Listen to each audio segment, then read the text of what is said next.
Merujuk laporan Buletin Utama semalam, kami memohon maaf atas kekhilafan laporan mengenainya dan berikut adalah kenyataan dari JAIZ.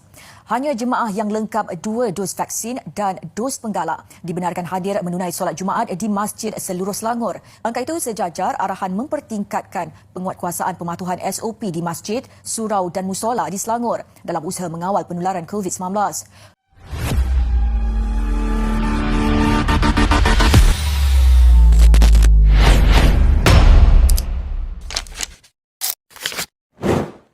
Sebelum para jemaah berangkat ke masjid, pastikan diri berada dalam keadaan kesihatan yang baik serta tidak mempunyai sebarang simptom penyakit.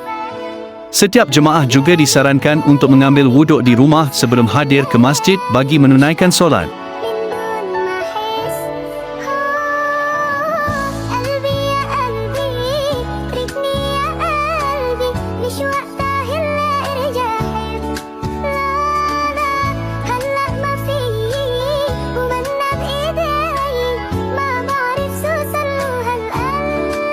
Para jemaah hendaklah memakai pelitup muka dan membawa sejadah sendiri sebagai langkah pencegahan.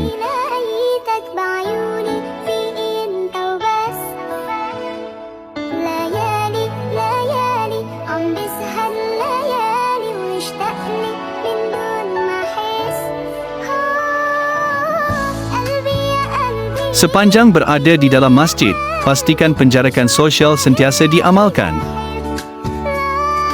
Sebelum memasuki masjid, gunakan pensanitasi tangan bagi mengelakkan jangkitan atau penyebaran virus. Para jemaah juga perlu memeriksa suhu badan dan mengimbas kod MySejahtera bagi merekod kehadiran sebelum masuk ke kawasan masjid. Bilangan jemaah adalah terhad mengikut keluasan masjid serta kebenaran yang ditetapkan oleh pihak berkuasa. Pastikan jarak antara jemaah ketika solat sekurang-kurangnya 2 meter bagi menjaga keselamatan bersama.